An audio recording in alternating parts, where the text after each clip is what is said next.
வேலை உமச்சூழ வேற்றுமை கலைகின்ற வித்தகரே நீர் பரிந்து ஆற்றலை குறைத்திடாமல் அனலேராய் அணி அணியாய் நின்று காட்சி மிகும் தொண்டராய் இன்று போல் என்றென்றும் இந்த உத்தம தாண்டவபுரியிலே உக்ரேச மன்னன்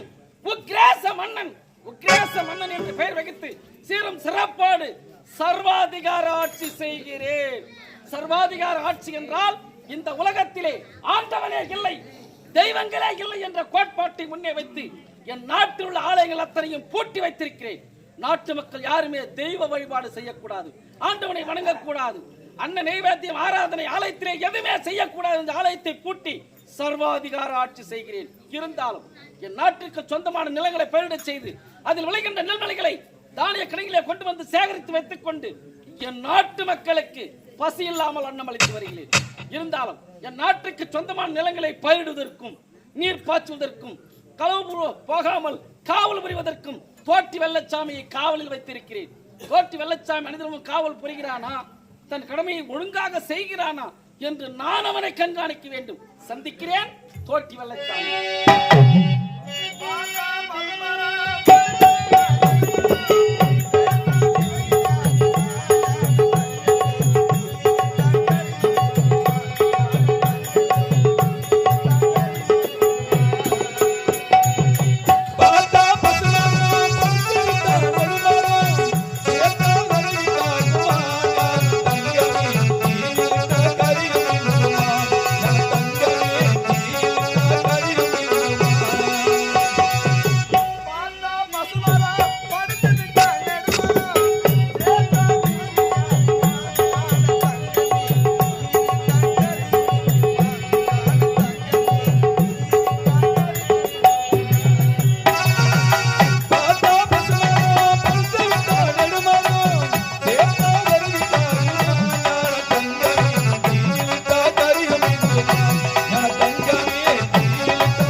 மூட்டை கட்டி போட்டி வச்சாரு இவரு போன வருஷம் மழைய நம்பி விதைச்சாரு.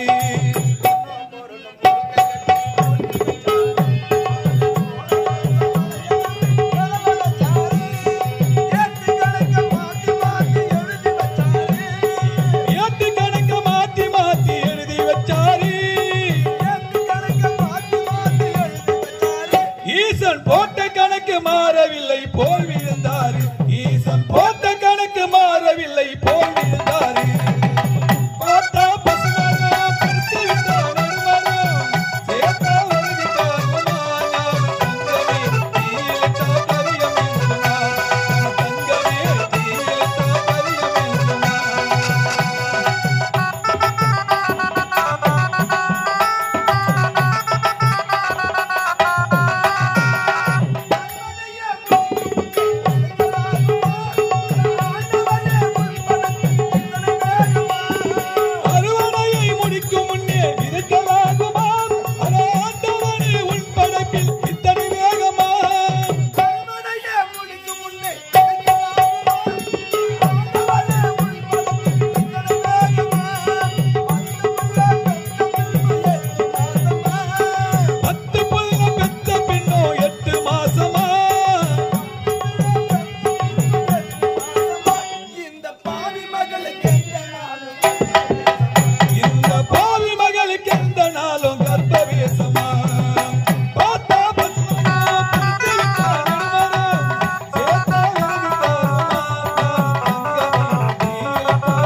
நாட்டு மன்னரோ நாட்டிலே ஆலயங்கள் இருக்கக்கூடாது, தெய்வ வழிபாடு இருக்கக்கூடாது என்று நாட்டு மக்கள் அனைவருக்கும் கட்டளையிட்டு விட்டார். யாருமே ஆலயத்திற்கு செல்லக்கூடாது, அனைவரும் கடவுளை வணங்கக்கூடாது என்று நாட்டில் உள்ள ஆலயங்கள் அத்தனையும் மூடிவிட்டார்.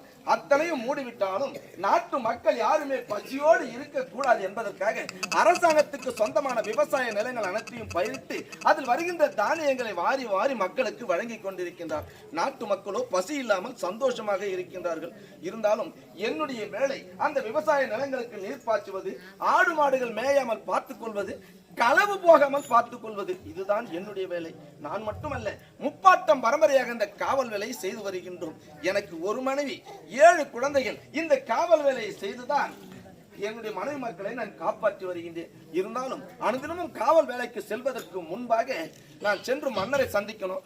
மன்னரை சந்தித்த பிறகுதான் காவல் வேலைக்கு புறப்பட வேண்டும். மன்னா,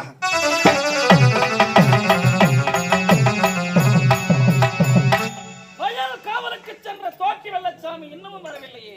சரி சரி, வரட்டும், எதிர்பார்க்கலாம்.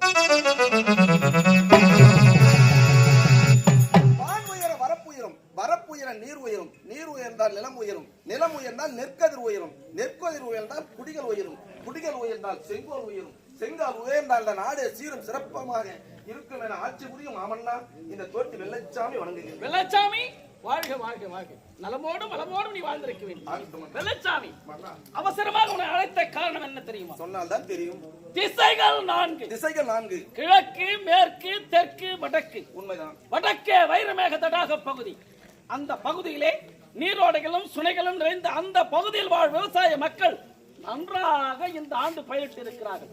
சென்ற ஆண்டை விட இந்த ஆண்டு விளைச்சல்கள் அமோகமாக விளைந்து நெற்கதிகள் தலை சாய்ந்து கொண்டிருக்கிறது. உண்மைதான் மன்னா. விளைந்த விளைச்சல்களை அறுவடை செய்து கொண்டு களத்து வேட்டிலே சேர்த்து அந்த நெற்கதிலை அடித்து நெல் மணிகளை உதிர்த்து அந்த நெல் மணிகளை தானிய கிடங்கிலே கொண்டு வந்து சேர்ப்பது பொறுப்பு. அதுவும் களவு போகாமல் காவல் புரிவது முக்கியமாக உன்னுடைய பொறுப்பு. அப்படியே ஆகட்டும் அண்ணா.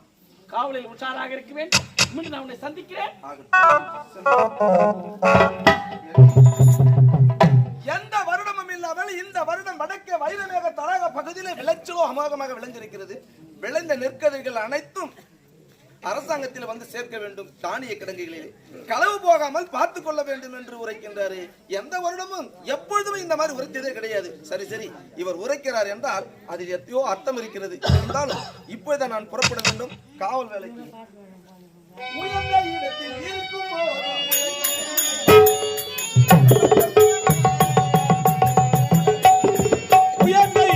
இருக்கும் போது உலகம் உன்னை மதிக்கும். உன் நிலைமை கொஞ்சம் இறங்கி வந்தால் நியலு கூட சிரிக்கும்.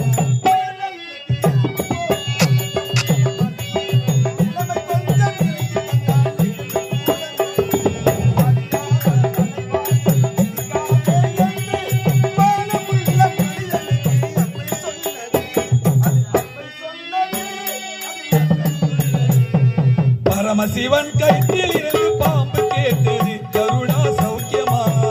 யாரும் இருக்கும் இடத்தில் இருந்து கொண்டால் எல்லாம் சௌக்கியமே. கருடன் சொன்னது அதில் அர்த்தம் உள்ளது.